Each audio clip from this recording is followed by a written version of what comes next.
Shabbat Shalom, Haverim. Shabbat Shalom, Legulan. Shabbat Shalom, meu amigo. Shabbat Shalom, minha amiga. Shabbat Shalom a todos. Shabbat Shalom, Legulan. Shabbat Shalom. Sábado de paz a todos. Shabbat Shalom, Haverim. Sábado de paz, Haverim. Não só paz, mas toda plenitude. Estamos aqui para mais uma Parashá, mais uma porção semanal da Torá. E nós hoje vamos estudar a porção Tazria. Tazria, ela vai retratar a questão da Lashon Hará, da Metzorá, da Taz, da Tzarat, algumas enfermidades que existiam na época e que hoje nós não vemos muito, mas o Eterno, ele resolveu trabalhar com o seu povo desta forma. Porção Tazria da Torá no livro de Vaikra. O livro de Vaikra é o livro de Levítico. E a porção Tazria, ela começa no capítulo 12, a partir do versículo 1, e vai até o capítulo 13, versículo 59. Vai até o último versículo do capítulo 13. O Eterno disse para Moshe as seguintes palavras: Zahor et Yom ha-Shabbat lekadisho. Lembra-te do dia de sábado para o guardar, para o santificar. Meu nome é Gigi Gomes, você está no canal Gigi Gomes e aqui nós estudamos a Torá versus a religião. E você vai ver que a Torá, ela é santa e verdadeira e toda a religião é pagã. Vamos lá. A concepção de um filho. A Torá, essa porção, ela começa, que é no capítulo 12, começa com as instruções em relação à mulher, que vai ter um filho ou que teve um filho ou não. Esta Parashá inicia-se mencionando as instruções de uma parturiente, com as palavras: se uma mulher concebeu uma semente. O Midrash descreve o momento da concepção. O anjo encarregado, isso que eu vou contar agora, gente, é tradição, é costume do mundo semita acreditar nisso. Não é só em Israel, não, tá? O mundo árabe, a Turquia, ali Jordânia, todo aquele mundo semita, acredita nisso. Tem esse Midrash como algo conceptivo, que possa nos ensinar alguma coisa. Então, o anjo encarregado da concepção é chamado Laila. Laila quer dizer noite. Quando o Todo-Poderoso deseja que nasça um ser humano, ordena ao anjo Laila: traga-me esta ou aquela Neshma, ou Neshama, que é alma. Nefesh é alma, tá? Neshama, é uma palavra estendida aí. Do Gan Eden, paraíso. Gente, vocês vão perceber que isso parece muito, tem muita coisa do judaísmo, ou seja, muita coisa do catolicismo, do espiritismo. O espiritismo, desses, é o filho bastardo, é o mais novo. A mamãe católica, adquiriu muita coisa do papai judaico, o judaísmo, do judaísmo. Então, por isso que eu digo que aqui é a Torá versus religião. A gente não tem esse texto para comprovar isso na Torá, mas eu vou contar Midrash que eles acreditam, que você vai ver que se parece muito com coisas do catolicismo e do espiritismo. Só que dos três, o mais velho, a religião mais velha aí é o judaísmo, lógico. Tem mais de 2000 anos. Muito mais. O catolicismo tem 1700 anos aí, nasceu em 300, depois da era do Mashiach. E o espiritismo tem 100 anos, novinho, por aí. Pouco mais de 100 anos. Então, hoje o encarregado da concepção é chamado de Laila. Quando o Todo-Poderoso deseja que nasça um ser humano, ordena ao anjo Laila, traga-me uma nefesh do Gan Eden. A alma, entretanto, se ressente por ser desraizada, né, de sua divindade fonte, ou seja, ela é tirada ali do seio do Eterno, mais ou menos. Ou seja, degradada, entretanto, num corpo humano. Não é como diz Hashem a corrige. O mundo onde você viverá ultrapassa em beleza aquele de onde você veio. Foi criada com um único propósito, de tornar-se parte de um ser humano, sendo elevado pelos seus atos. O Todo-Poderoso, em seguida, ordena a alma fundir-se com a semente a qual estava destinada, mesmo antes de o feto se formar. O anjo indaga Hashem, qual será o destino dela? Neste momento, todo o futuro da criança ainda não nascida é predestinado. O Todo-Poderoso determina se será homem ou mulher, se será saudável ou sofrerá de alguma doença ou defeito, sua aparência, o grau de inteligência, bem como sua capacidade física e mental, mas ainda todos os detalhes das circunstâncias em sua vida já estão decididos, se será rico ou pobre, o que terá, quem será e quem será seu futuro cônjuge. Vemos que todas as minúcias da vida de uma pessoa já estão decididas. Entretanto, há uma única exceção. Hashem não decreta se a pessoa vai se tornar um tzadik, uma pessoa justa, boa, ou um rachá, um perverso, uma pessoa ruim. Cada um decide como moldar a si mesmo por meio de suas faculdades e capacidades que lhe foram pré-ordenadas. Eu vou terminar o texto, depois a gente vai comentar sobre isso aqui. A pessoa não deve sentir-se orgulhosa de sua inteligência, força ou dinheiro, pois estas qualidades não são suas próprias conquistas. Ao contrário, foram-lhe devidamente designadas antes do nascimento. Há apenas um campo de empenho no qual a conquista resulta nos esforços individuais. Se ele estudará e quanto sobre a grandiosidade de Hashem, sua Torá, e se o quanto seguirá seus caminhos. O grau de sucesso atingido nesta área é o fruto de esforço e realizações próprias. Ou seja,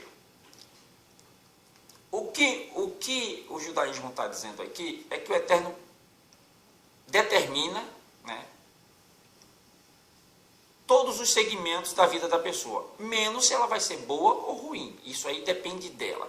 Ou seja, então a pessoa pode ser rico e mal, rico e bom, pobre e mal, e rico bom, um rico bom ou um rico mal, um pobre bom ou um pobre mal. Agora, quando chega na parte do intelecto, ele tem livre-arbítrio. Tem livre-arbítrio. Até podemos separar isso. Até podemos, porque temos exemplos aí suficientes de pessoas ruins que são ricas, né? Mas determinadas pelo Eterno a fazer isso. Que bem que nós temos textos que dizem que nós somos vasos e que o Eterno determina, tudo bem. Mas ele não estaria sendo injusto com determinadas pessoas, por elas escolherem ou não poderem escolher o que querem ser? No caso de rico ou pobre? Pois é, nós temos um texto para isso. Ele disse, a riqueza eu dou a quem eu quero, mas a sabedoria eu dou a quem pede. As pessoas têm pedido riqueza, mas não têm pedido sabedoria. Então, a gente pode até concordar com isso. Agora, o que é que a gente não pode concordar, pelo menos na minha opinião? Que a alma já existe. Ou seja, aí realmente, né, a gente encontra um certo, né, desacordo com a Torá, que a alma já existe, que ele chama aquela alma, né, como se tivesse um local, um armazém de alma, né, e cada pessoa que nasce a alma vem. Não, eu acredito que a alma é criada na concepção, né, lá do sêmen com o óvulo. A alma é criada ali. A vida é quem dá, é o eterno, né, que é o ruá, o sopro. Ele sopra e dá vida. Dependendo das circunstâncias, do pai, de mãe, de automaldição, não sei o que, essa criança vai nascer saudável ou não. Mas a vida, ela foi dada pelo Eterno. Ou seja, todo esse ciclo de vida, ele já foi pré-estabelecido. Isso é premissa. Isso é premissa. Se tais coisas acontecerem, as consequências são tais coisas. Se houver um ato sexual, a consequência, né? E se de alguma forma, né, não houver uma prevenção, um coito interrompido, a consequência é que nasça uma criança, se a mãe estiver fértil. Então, toda ação gera uma reação. Muito parecido com o catolicismo, né, que vem até a figura da cegonha, para enganar as crianças, né, e muito parecido com o espiritismo, que diz que existe um planeta, né, não vou dizer o nome do planeta aqui, porque eles trocam, mudam, né, eles nunca acham, né, sempre estão mudando, mas eles dizem que existe um local, um planeta, sei lá, uma outra dimensão, onde os espíritos estão lá, né? Não existe espírito, só existe alma e corpo, espírito não existe. Né? Eles trocaram a palavra espírito, né? Tiraram a palavra ruá, que é sopro, e colocaram a palavra espírito, né? Que é para dar essa conotação de ser que continua vivo depois de morto, né? Alma penada vagando. Né? Não existe texto na Torá para conceber isso. Então, o Espiritismo diz que existe, né? Ou seja, um lugar onde existe um tal perispírito que traz o espírito da pessoa e deposita na hora da concepção. E aí essa criança nasce e se ela, na reencarnação passada, foi ruim ou boa, vai ter consequências nessa. Se ela foi má, ela vai pagar nessa. Se ela foi boa... Né? E aí quando chega, né, em Yeshua HaMashiach, né, o nosso Salvador, eles dizem que Yeshua era um ser de alto nível, grau 33, por aí vai, mistura tudo, né? E que reencarnou várias vezes e chegou à perfeição. Só que esse ser, quando chegou à perfeição, né, ele diz que está posto ao homem viver uma só vez e segue-se o juízo. E todo homem que nasceu, morreu. E sempre vai ser assim. E tantas outras coisas mais, né, que corta, né, o espiritismo, que não tem nem raiz, né? Não tem nem base. Essas religiões, judaísmo, espiritismo, né, cristianismo, né, budismo, não tem base, elas não têm onde fixar a sua raiz. Né? Quando você vai se aprofundando, se desmancha. Já a Torá não, a Torá é perfeita, santa, maravilhosa, né? Ela é o caminho para a vida eterna. Saindo do assunto, né, de como, né, e a formação da criança e de onde ela vem, né, a gravidez e o parto, né, o crescimento do feto no útero da mãe inspira a pessoa a sentir gratidão pelo Criador, que na sua bondade cuida do homem antes mesmo dele nascer. Né. Ainda no útero da mãe a criança aprende toda a Torá, isso é judaísmo, tá? Pode ser que isso exista, não sei. Também lhe é mostrada uma visão do paraíso e inferno. Você vê que o judaísmo também acredita no inferno. Né? Não é lago de fogo, é inferno. E o anjo que está encarregado dela lhe suplica seja um tzadik, não se torne um rachá. Quando a criança entra neste mundo, o anjo golpeia nos lábios, fazendo com que todo o conhecimento da Torá, previamente ensinado a ela, seja esquecido. Contudo, este conhecimento foi absorvido pelo seu subconsciente, permitindo-lhe captar futuramente os ensinamentos da Torá com mais facilidade. Não precisa ensinar a Torá para o homem para ele saber que aquilo é errado. Não precisa. Ele tem aquilo, isso aí eu acredito. O homem, ele nasce com as leis do Eterno no seu subconsciente. Quando ele está fazendo uma coisa errada, a consciência dele acusa, mesmo que ele não tenha o conhecimento. Aí você vai para uma tribo distante aí, essa turma que é canibal, né, quando eles vão, né, fazer um desses rituais, né, comer uma pessoa, sei lá o quê, eles fazem todo aquele ritual, porque eles sabem que aquilo é errado. Então, naqueles rituais, eles estão pedindo perdão por aquele ato que eles estão cometendo. Entendeu? Eles sabem que aquilo é errado. Sabem que comer outra pessoa é errado. Faz todo aquele ritual. Antes de começar essa paraxá, estava vendo o repórter, né, e um local aí, não lembro o local, 3 crianças estavam sendo sacrificadas, né, por conta da PAN, né, fraudemia, e as pessoas estavam sacrificando essas crianças, né, para obter crucificadas, 2 crucificadas, uma passando fome e sede no sol quente, para obter o bem-estar, para serem livres da fraudemia. Então, isso Israel também fez. Israel também fez isso e foi, né, abandonado pelo Eterno. São culturas pagãs que faziam isso. E sabe-se que os rituais que faziam para poder entregar uma criança para Moloque, para Baal Peor, aos ídolos pagãos, naquela época, e hoje continua. Toda religião sacrifica crianças, sem exceção. Toda ela sacrifica crianças, porque nenhuma delas quer ensinar a Torá. Nenhuma religião quer ensinar a Torá, porque se ela ensinar a Torá, ela não subsiste, ela vai se desmanchar, ou aquele grupo vai se desmanchar. Quem ensina a Torá não precisa de seguidores, né, nem tem seguidores. É cada um com sua família. A Torá foi feita para a família, não foi feita para grupos, né, para criar templos, né? Não, é um estilo de vida para a família. A Torá, ela ensina a família a viver em união. Por isso que Davi disse assim, quão maravilhoso e belo é quando os irmãos vivem em união. Os filhos dele viviam se pegando, tinham esquecido a Torá. Então, estava acontecendo esse ritual. Imagina, século XXI, no Brasil, né? Parece que o grupo era católico, né? Aí mistura tudo, fazem sacrifícios, né? Sabemos que toda religião sacrifica crianças, bebe o sangue delas e o adrenocromo. Pode nem falar, não pode nem falar. Eita, vamos para Paraxá.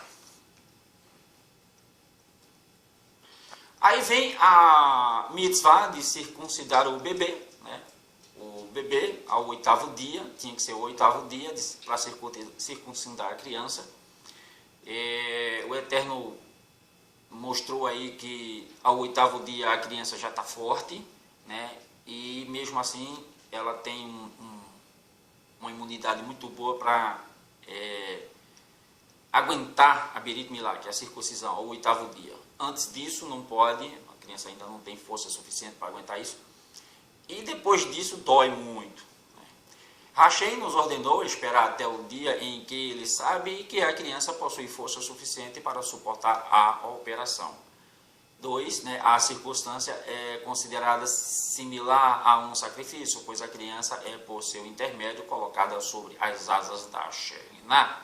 É exigido, portanto, que a criança tenha passado ao menos um Shabat, né, a fim de ser santificada e elevada por sua Kedushá, santidade. O bebê está então pronto para ser um Korban, oferenda para Hashem. De modo similar, animais não são aceitos para sacrifícios antes da idade de 8 dias. Isso, acredito, né, que o Eterno, uma das coisas que o Eterno absorveu, né, ou seja, não, porque aqui a Torá não diz que é mandamento perpétuo, por isso que Hashem, o Shabat é mandamento perpétuo, né, as questões dos Korbanot é mandamento perpétuo, mas quando chega na circuncisão, não diz que é mandamento perpétuo. Uma coisa, um pacto que ele fez com Abraham, com aqueles filhos, mas depois do sacrifício de Yeshua HaMashiach, né, a circuncisão ela não é mais necessária, acredito, né, porque houve a substituição da circuncisão, porque estava sendo proibido as pessoas se circuncidarem seus filhos na época de Yeshua, né, e aí Yohanan, né, o emissor, Yohanan teve lá, que fazia, teve lá, né, a imersão, que é o batismo, né, que batismo não existe no hebraico, a palavra não existe no hebraico, teve lá imersão, substituiu. Olha, Roma não está permitindo que vocês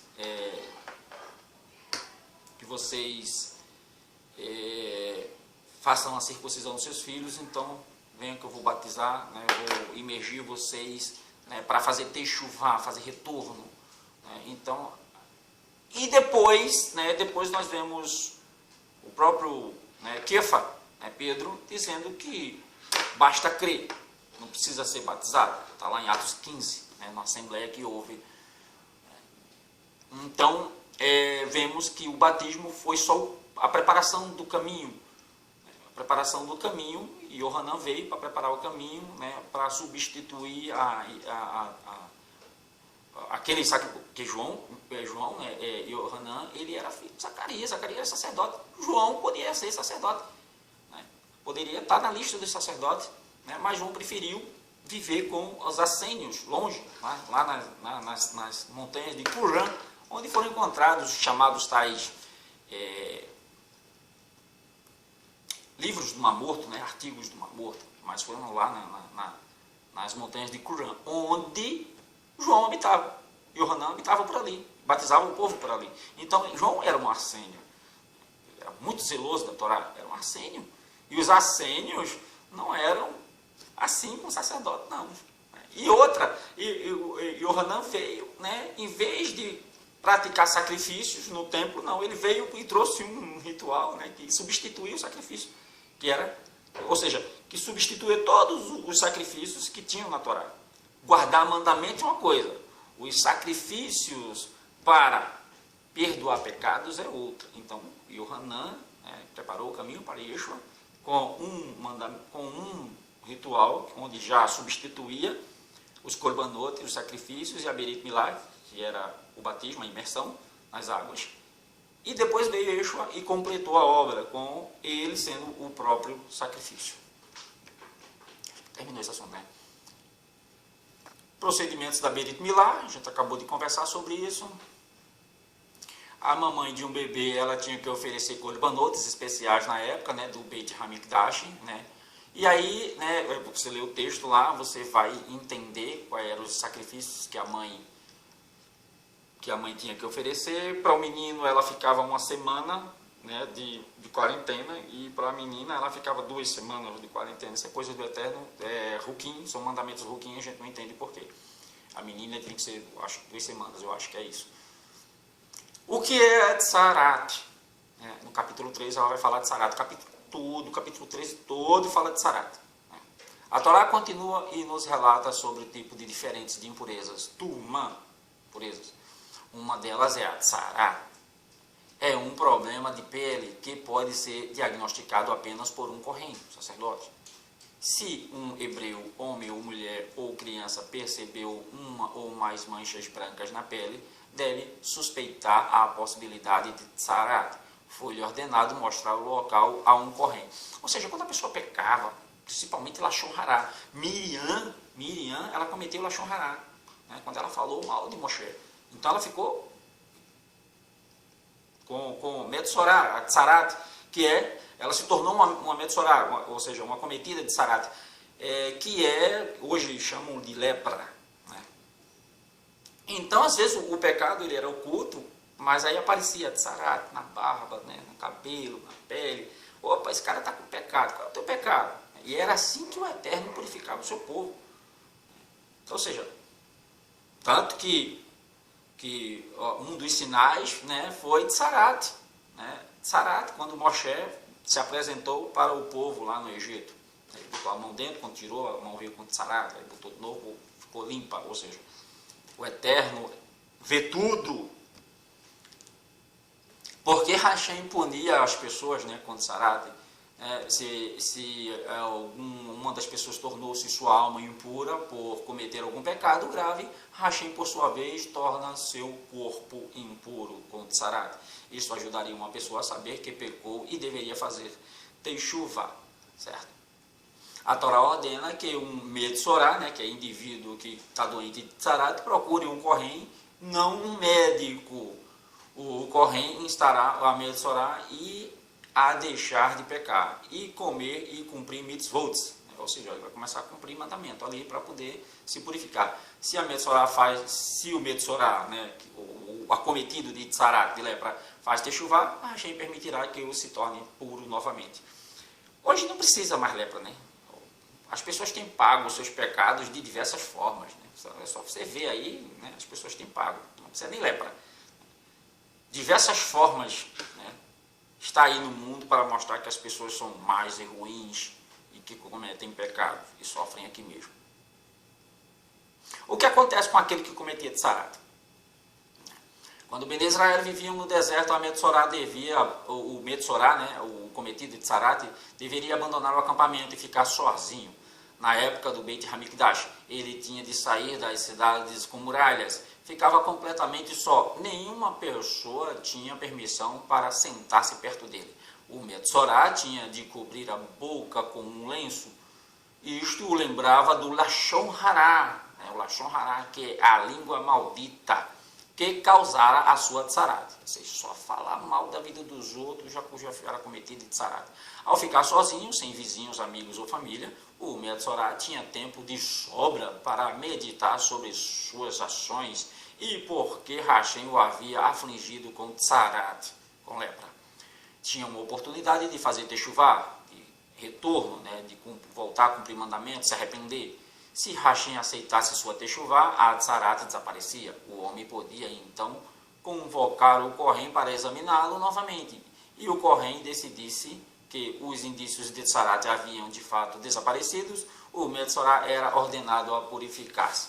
Agora, vamos para um texto, lá nos escritos na Tzarim, em Marcos, se eu não me engano, capítulo 9, onde diz assim, na linguagem de hoje, na linguagem pagã, vulgata, adulterada, estuprada,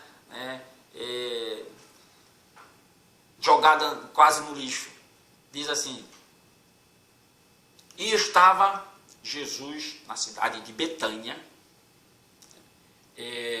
na casa de Simão, o leproso.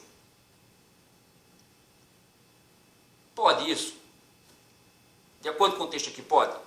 Não, não pode. Tem dois problemas aí. Um lógico e um levítico, de leis levíticas, ou seja, de instruções do Eterno. Na época de Yeshua, nenhum leproso poderia ficar dentro da cidade. Não podia.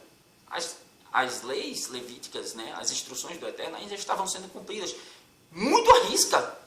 Ou seja, tanto que ele diz assim, o que você, sacerdote, faz, ou seja, o peso que você coloca no ombro das pessoas, você não quer puxar nem com o dedo. E os bonitões aí, que a turma adora também, pastores, padres e outros delinquentes de outras religiões também, que são ovacionados, adorados, e depois se revelam.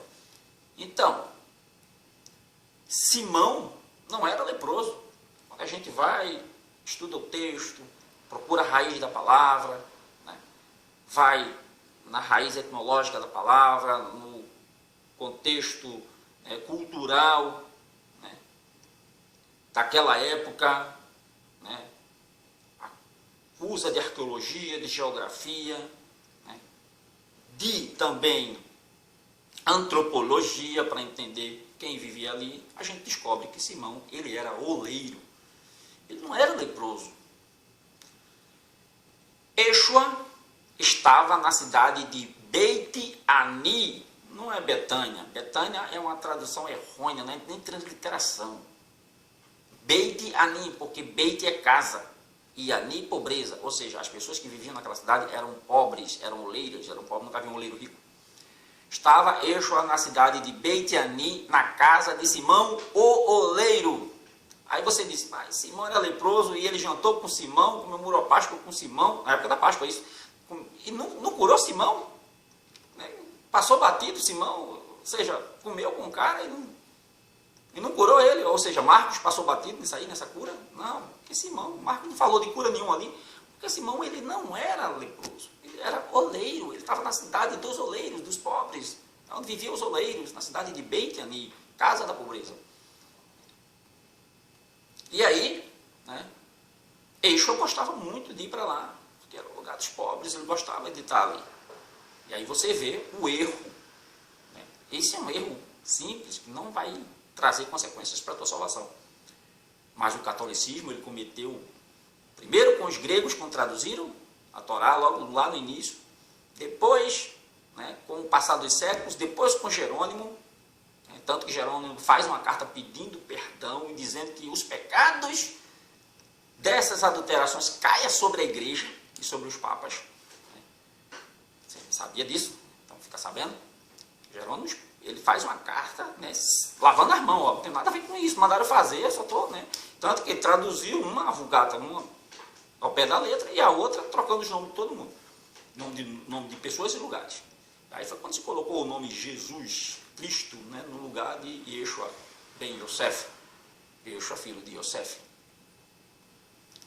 Quando os gregos foram fazer a primeira tradução, eles não entendiam de lei levítica, né, das instruções levíticas, e aí achavam que, por Yeshua ser o curandeiro, que curava as pessoas, as palavras são parecidas para leproso e oleiro, né, então eles acharam que o cara era leproso e não oleiro. As palavras são parecidas. E principalmente no hebraico, que às vezes a palavra tem as mesmas letras, mas a fonética é diferente. Como você pode ver a palavra midbar e medaber. Né? Midbar no deserto e medaber, né? Falar. Né? Falar, medaber, midbar, deserto. Midbar, deserto. Medaber, falar. Escrita do mesmo jeito, só que a fonética é diferente, com as mesmas letrinhas, já tem a mesma raiz. Né? Então, os gregos não entendiam. Se eles entendessem, eles iam dizer, não, o cara é oleiro, o cara não é leproso, o cara é oleiro. Vamos lá. Aí vem a tsarat nas roupas, né, que ela podia ser, se o pecado da pessoa não fosse tão grande, né, a lepra ela dava nas roupas, dava nos móveis, na parede, por aí vai. A tsarat, uma lição que demonstra a providência divina. Né? As leis de tsarat também constituem uma lição em relação à exatidão da providência divina. Segundo as leis da Torá, o futuro de uma pessoa pode depender da aparição de pelos em seu corpo. Se 2 pelos brancos eram visíveis no corpo do Metzorá, dentro da área infectada, ele era declarado impuro. Consequentemente, né, era afastado do seu ciclo familiar e amigos e confinado à vida solitária de um excluído. Vamos para o Midrash. Certa vez havia um Kohen especialista em examinar tsarat, que era extremamente pobre. Preste atenção nessa história. Decidiu, portanto, sair de Eretz Israel para buscar seu sustento em outro país. Antes de partir, disse à esposa, deixe-me ensinar os princípios para examinar tsarat. Ele queria ensinar ela, né, já que ele ia ficar fora da cidade. Para que você possa aconselhar as pessoas que vierem aqui na minha ausência. Você poderá perceber se uma pessoa está com tsarat, examinando a ranhura debaixo do pelo, textura da pele. Cada pelo se nutre de sua própria ranhura. Se notar que a ranhura debaixo do pelo secou, este é um sintoma da doença. A saúde ou deterioração do pelo depende da umidade de uma ranhura individual. Falando aí, eu acho que de poro, né? Pezinho do cabelo. Ao escutar essas palavras, a mulher se surpreendeu. Se Hashem criou uma fonte de alimentação para cada pelo, comentou com o marido, quanto mais deve ter provido alimentos para ti. Um ser humano e pai de família que necessita manter seus filhos. Não abandone Israel, a terra de Israel. Fique aqui e o Criador certamente se encarregará de te sustentar aqui também. O Corém ouviu e ficou em Israel. Hashem ajudou-o a encontrar meios de subsistência ali mesmo. A divina providência está sintonizada com o nível de bitachor de uma pessoa. Na obra Hovat HaLevavot, são relacionados 10 níveis de confiança, todos atravessados por pessoas na vida. São todos incompletos, exceto o último e mais elevado. Primeiro, o lactente conhece apenas a segurança e nutrição dos seios de sua mãe. 2. Enquanto a inteligência da criança se desenvolve, seu mundo está ainda centralizado na mãe e a considera a suprema fonte de força e segurança. 3. A criança, em fase de crescimento, começa a perceber que a família, bem como a mãe, depende do apoio do pai. Portanto, muda sua confiança para o pai, admirando-o como a suprema fonte de poder. 4. O adolescente torna-se mais e mais autoconfiante, passa por um estágio em que acredita ser o senhor de seu próprio destino, que sua própria prosperidade e sucesso na vida depende da profissão ou negócio que ele escolher e da dedicação e investimento que tiver. Isso para adolescentes sábios, né? 5.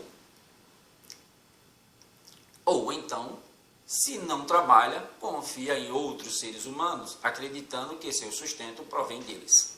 6.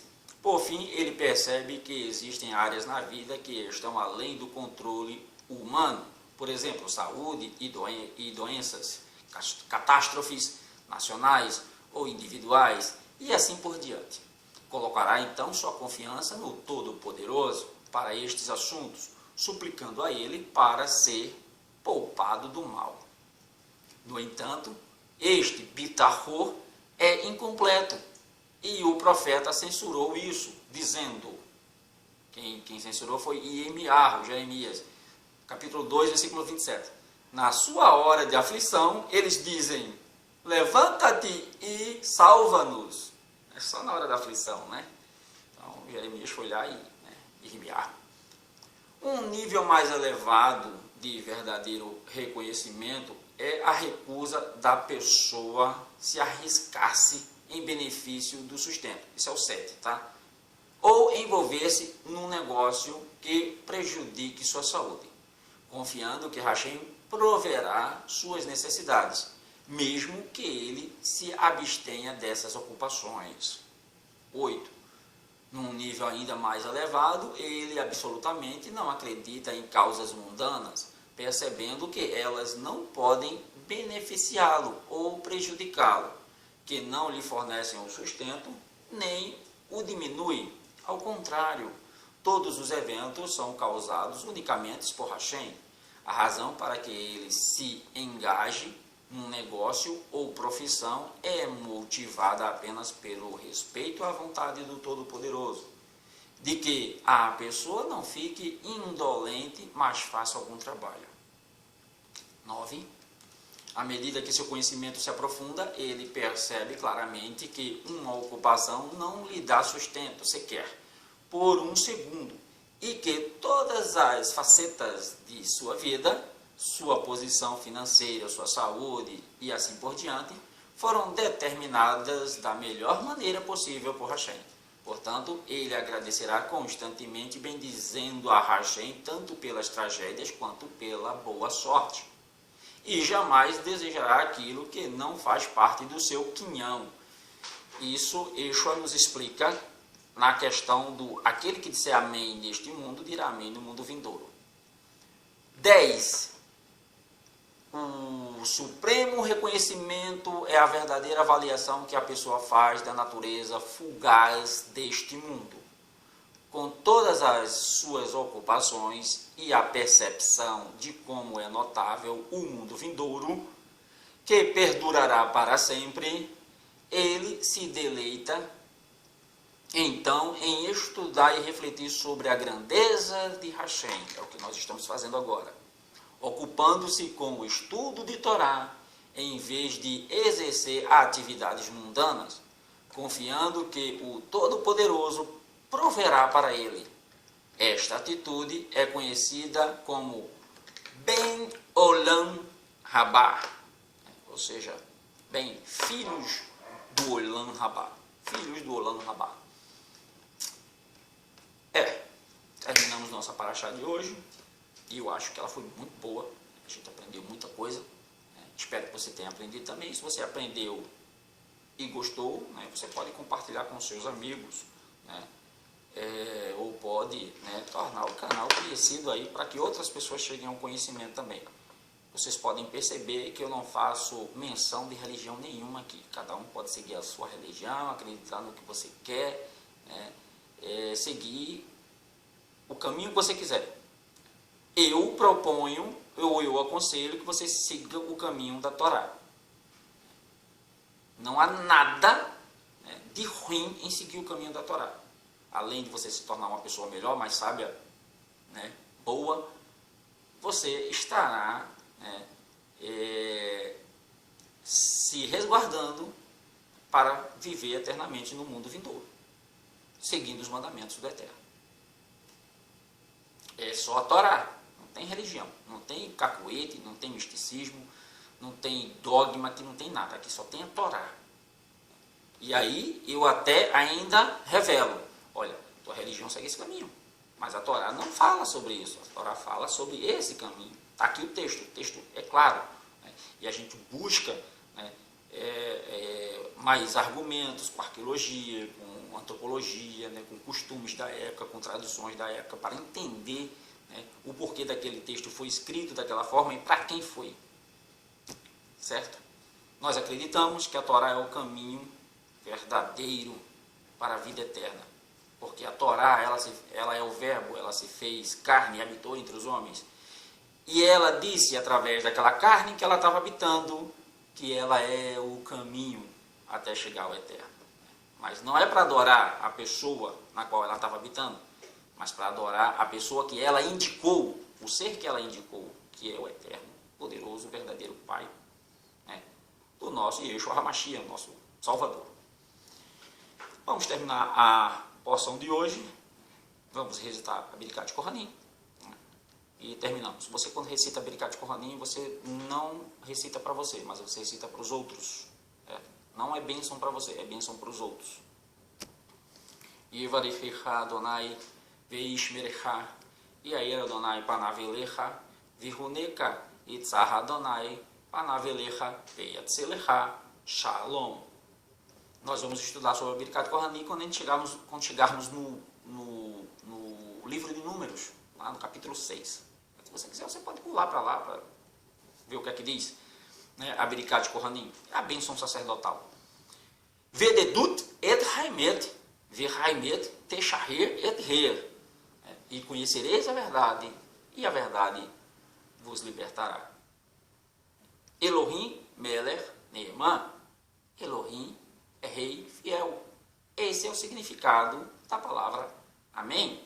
Seja lá qual for as circunstâncias que você esteja vivendo na sua vida, você tem que dizer amém. Amém. Emitze Hashem, se assim o Eterno permitir. Emitze, se assim o Eterno permitir. Hashem, Eterno, se assim o Eterno permitir. Emitze Hashem. Estaremos aqui na próxima semana com mais uma porção da Torá. Shabbat Shalom para vocês. Um abraço, beijo, tchau.